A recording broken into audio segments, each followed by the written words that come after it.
अदिनिया वर्षा धान फसल नष्ट होईछि। गंजाम जिलार विभिन्न स्थान भली पुरुषोत्तमपुर रे मध्य व्यापक परिमाण धान फसल नष्ट होईछि। चलित वर्ष भल फसल होइतबा बेले अमल धान को नेबा समय ही अदिनिया वर्षा रे सबु उजड़ी जाइछि। किभଳି ऋण परिशोध करिवे ताकु नै चिंतारे वर्तमान चाषी। वर्तमान किभଳି रहिछि चाष जमीर स्थिति और क्षयक्षति को नै कोन कहउचंती चाषी से नै अधिक सूचना देउछंती आम पुरुषोत्तमपुर प्रतिनिधि लिंगराज दास। अदिनिया वर्षा चाषीर भांगी देछि स्वप्न को। हेक्टर हेक्टर जमी चाष करथिबा समय ए अदिनिया वर्षा रे बुड़ी रहिछि धान फसल। कोठी तो गजा हेबाको बसिलानी, कोठी तो अमल करिवारे विफल हेलानी चाषी।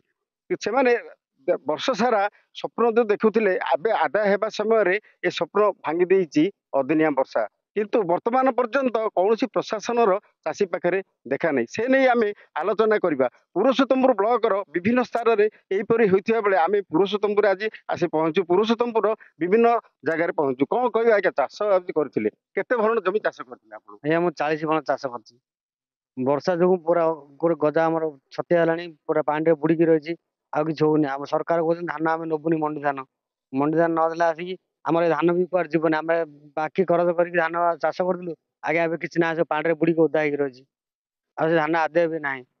कौन कह आप केते भरण जमी चाष करते केमी चाष करते? आम 50 भरण चाष करूँ बाकी बकर कर लोक पैसा आनिक आम सब खर्च करूँ। आमर सब गजा छतिया सब आमर हो पानी में भासुची।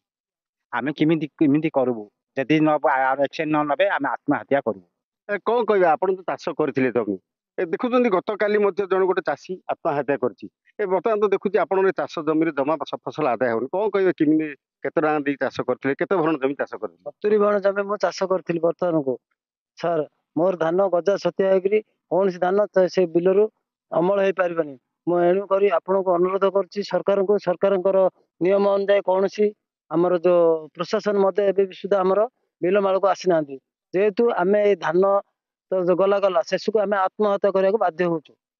लोक आत्महत्या करने बर्तमान बाध्य होगा बसिले। एबे तो देखा गले कौन जगार अमल आदाय कर ना। कौन कह आप तो केते जमी चाष करते? 20 भरण चाष करूँ धार उधार कर प्रशासन एवं छिड़ा ही ना चाषी पाखे धान बुड़ी अच्छी गजा छतिया अच्छी।